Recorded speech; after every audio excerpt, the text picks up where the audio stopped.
Every gamer's got their comfort zone. For Rakuro Hizutome, that comfort zone is pain, the kind found inside bug-ridden disasters. He's known online as Sunraku, the self-proclaimed trash game hunter.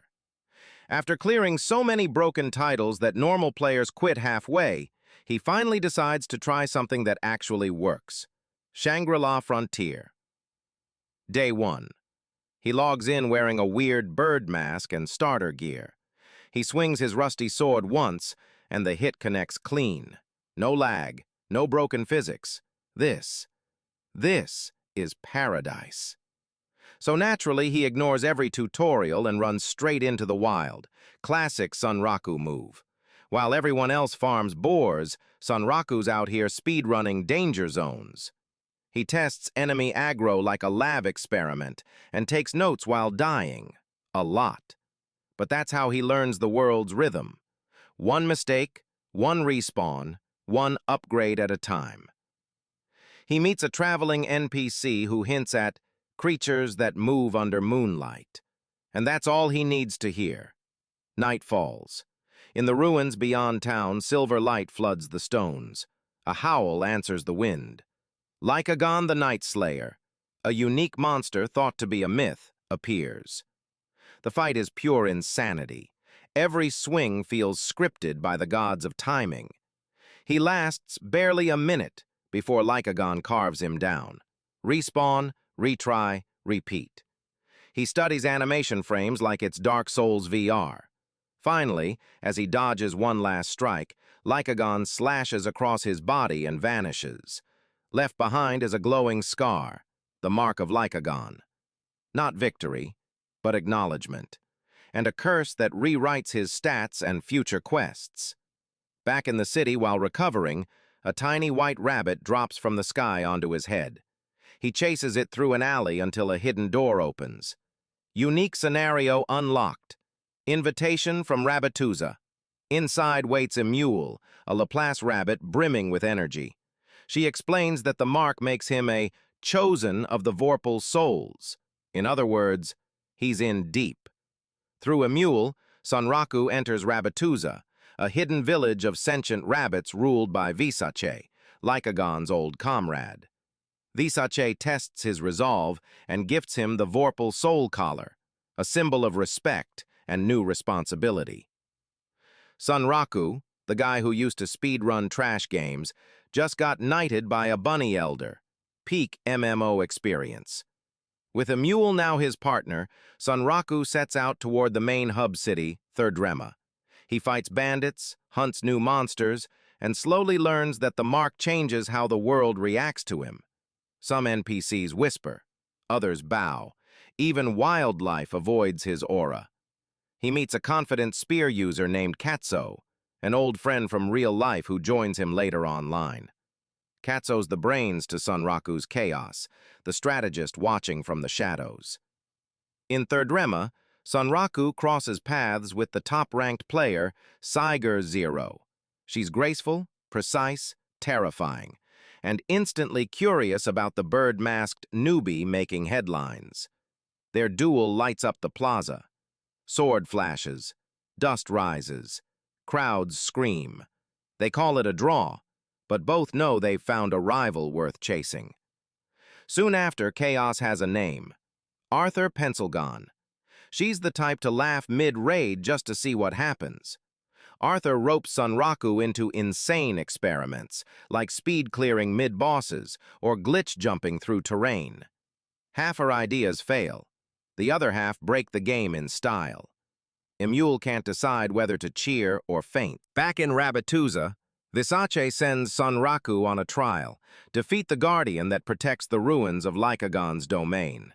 The fight's brutal. He barely wins, unlocking the Lycagon skill tree, a set of abilities tied to instinct and moonlight. He also learns about the other unique monsters, entities like Lycagon who shape the world's balance. Each bears a mark like his. Collect them all, and maybe the truth of Shangri-La Frontier reveals itself. He's not chasing victory anymore. He's chasing understanding. Arthur Pencilgon, Katso, and Saiger Zero start orbiting Sunraku's wild journey. The chaos somehow turns into synergy. Katsuo handles planning, Arthur handles explosions, Saiger Zero handles precision, and Sunraku? He handles the impossible. They clear mini-raids, discover crafting shortcuts, and accidentally trigger world events the devs probably didn't expect to go live yet. Emil becomes the party's mascot and moral compass, half cheerleader, half emotional support bunny. With Third Rima thriving, Sunraku explores the outer regions, deserts, frozen plains, and long-forgotten ruins. Each zone feels handcrafted, monsters learn from his attacks, NPCs remember conversations. He realizes the world evolves with player actions. One quest chain sends him into an abandoned castle that once housed a Vorpal soul experiment. There, he learns that the marks may predate the game's creation itself, a story written into the code. For someone who once hunted broken games, finding perfection that hides secrets is addictive. Storms sweep across the continent, lightning draws symbols in the clouds, players panic, and the devs stay quiet. Rumor says a unique monster named Weathermon, the tomb guard of Equinox, has awakened. Sunraku studies forum threads, memorizes patterns, and then dives straight into the eye of the storm. Wind pressure crushes movement. Lightning parries attacks. It's chaos, and he loves it. He dies dozens of times before discovering the trick. Bait Weathermon's charge and ground it through wet terrain. The plan works. The storm breaks. Another mark burns into his arm. Another legend recognizes him. Back in Third Rima, the bird-masked Solo becomes an urban myth. Forum posts, memes, conspiracy threads. Everyone's talking. Arthur and Saiger Zero tease him. Katsuo calls him a walking patch note. He's approached by guild recruiters, fans, even in-game journalists. But Sunraku keeps the same vibe. Curiosity first, glory later. He and Emil return to Rabbituza to report their success, and Versace warns him. Each mark changes the frontier itself. Collect too many, and the world may stop recognizing him as human. He laughs it off, but part of him wonders if the Elder's right. Season 1 closes with Sunraku training for his rematch against Lycagon. The moon glows overhead. The mark burns faintly. Emil watches quietly, knowing he'll do it even if the odds are 0. Katsuo sends him tactical data. Arthur and Saiger Zero promise backup if he calls. But Sunraku smiles, adjusts his gloves, and says the line that defines him. If I die, I learn. If I live, I win. That's just gaming. He steps into the ruins, ready for whatever legend waits next. And that is Shangri-La Frontier Season 1, a story of a player who treats every death as progress, every friendship as loot worth keeping, and every world as a new glitch to master. Because for Sunraku, it's never about finishing the game.